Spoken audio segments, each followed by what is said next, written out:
مين اللي قالك ان المكرونه البشاميل لازم نعملها بلحمه او فراخ؟ طب تعالي النهارده في الفيديو ده هقولك على حشوه حلوه قوي واقتصاديه قوي هتعملي بيها احلى مكرونه بشاميل ومن غير لحمه ومن غير فراخ. بس في الاول اول مره تشوفيني ما تنسيش تنوريني بالاشتراك وتفعلي زر الجرس عشان كل ما انزل فيديو جديد يوصلك، وما تنسيش بقى في اللايك والشير. ويلا بينا نبدا وصفه النهارده. معايا في الاول كده جزرتين غسلهم كويس قوي، وهاتي المبشره بتاعتك، مش لازم تبشريها على الحته الناعمه قوي اللي تحت، ابشرها على الحته اللي فوق اللي دي. عشان ايه؟ نفسنا الحته اللي تحت دي هنغيب قوي، هنقعد ساعتين نبشر جزر. هبشرها بقى على الحته دي كده لحد ما اخلص الجزرتين اللي معايا. كده بشرنا الجزر خلاص. تعالي بقى هاتي 3 بطاطسات وغسلهم كويس قوي. وهجيب اللي هي قطعه البطاطس الشيبسي. لو ما عندكيش قطعه البطاطس الشيبسي تقدري ان انت تقطعيها على ايدك نفس تقطيعه الشيبسي. انا مش عايزاها تخينه، انا عايزاها تبقى تقطيعه رفيعه خالص زي ما بيبسي بالظبط. لو عندك كمان المبشره اللي هي بتبقى من الناحيتين دي، الناحيه اللي في النص بيبقى فيها قطعه الشيبسي، ممكن تقسميها. هعمل بقى الثلاث بطاطسات اللي عندي دول، والثلاث بطاطسات دول صغيرين. وبعد ما اخلص الكميه كلها هاخد بقى كل بطاطسايه كده وجمعي 3 4 كده فوق بعض واقسميهم بالنص. انا مش عايزه البطاطس عندي تبقى تخينه، هتبقى رفيعه تستوي معايا بكل سهوله وما تاخدش وقت في السوى. فقطعي بقى كل واحده كده بالنص لحد ما نخلص الكميه اللي معايا كلها. ولو لسه ما حطيتيش اللايك، ما تنسيش اللايك وما تنسيش السبسكرايب. بعد كده هنجيب بقى، وعايزه اقول لك مش هنستخدم زيت كتير خالص في وصفه النهارده. طاسه حوالي هسيبها تسخن، هنزل عليها بحط 4 معالق كبار بس، او 4 كبار من الزيت بس، اكتر من كده عليهم لحد ما معايا. وبعد كده شويه كده حلوه كبيره هنعم على ايديا. انا بصراحه قطعتها كده بسرعه على الدار، اللي انت لو عايزاها ما فيش مشكله دوريها معاكي، بس انا بصراحه بحب قوي احب البصل، فبالنسبه لي تقطيع انا. فبقى البصلايه اللي معايا دي زي ما انت شايفه كده بصله، بس هاتي بصل كبيره، ما تستخدميش بصل صغير، او لو عندك بصل صغير بقى استخدمي صغيرين. هنشوح الباقي ده كده في الزيت. واهم حاجه النار عندي تبقى هاديه، ما تخليش النار عاليه، خلي النار هاديه عشان البصل ما ياخدش. الفكره لو البصل محتاج زيت اكتر دي الزيت، التقطيعه دي بتخلي البصل ما يشربش زيت كتير. يا دوبك بس هديله كام تقليبه كده ان هو يتشوح معايا، مش عايزاه يحمر. وبعد كده هنزل الاول بالجزر اللي احنا بشرناه. بصي الجزر دلوقتي بصي هايش ازاي. هديله بقى كام تقليبه وهسيبه كده على النار لحد ما الجزر ده يصفط كده معايا، يعني زي ما يقول ايه ينزل ميته ويشربها. مش عايزاه يبقى هايش قوي كده. او البصل اول الجزر اول ما بنبشره بتحسي ان هو كبيره، بس بعد كده انا هسيبه الهاديه دي وافضل اقلبه مع البصل لحد ما ينزل الميه بتاعته ويشربها. وتحسي ان الكميه قلت معايا زي ما انتي هتشوفي دلوقتي، هتحسي ان الكميه قلت خالص، قلت النص. بس اهم حاجه ان ما تخليش النار عاليه عندك، خلي النار واطيه على قد ما تقدري، خلي النار واطيه عشان انا مش عايزه مش عايزين نزود زيت، احنا عايزين نستخدم بكميه احنا حاطينها من البدايه دي. فاهم حاجه تخلي النار عندك هاديه، ما تخليهاش عاليه. خلاص كده قلبنا البصل مع، بصي بقى هنا الجزر، بصي تحسي ان الكميه قلت خالص.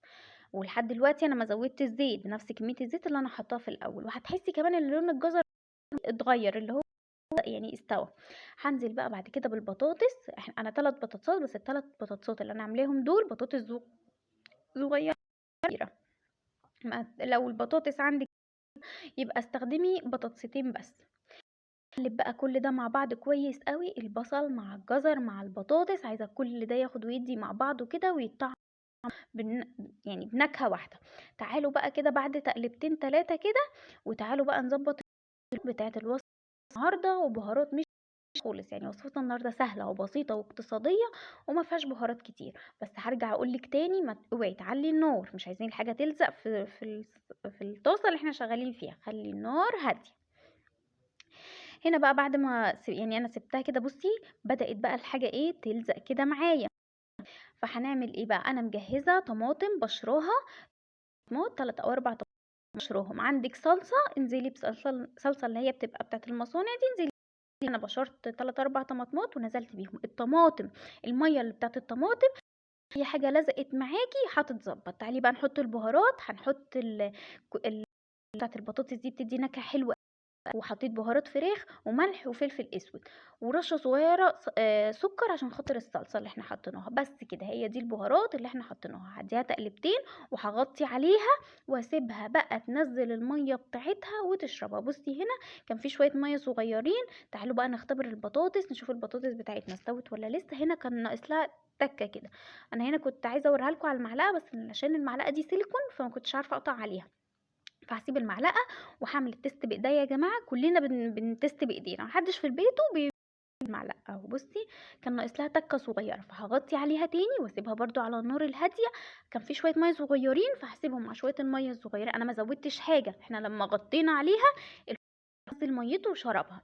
فانتي مهديه النار ومغطيه عليه. بصي مفيش اي حاجه، كل الحاجات اللي كانت لازقه معايا خلاص مفيش حاجه بسبب الميه اللي هم نزلوها وشربتها. فالدنيا كده عندي زي الفل. هغطي عليها شويه كمان، دقيقتين كمان بالكتير، وانشربت الميه خالص. انا مش عايزه فيها اي سوائل، مش عايزه حشوتي النهارده يبقى فيها اي سوائل. بصي بقى هنا كان خلاص مفيش اي سوائل، وفي نفس الوقت مفيش حاجه لازقه معايا.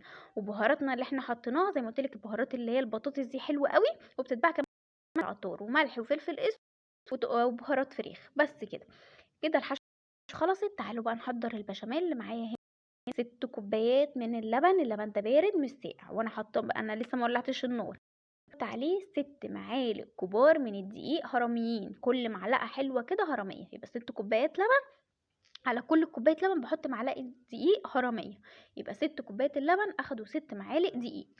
وبعد كده هجيب كمان مكعبين زبده. يعني البشاميل النهارده هنعمله على البارد بطريقه خفيفه جدا جدا جدا. الاكله ده يا جماعه للناس اللي ما بتحبش الحاجات الدسمه، فاكله النهارده اقتصاديه وفي نفس الوقت ما فيهاش دسم كتير. مكعبين زبده كده حلوين.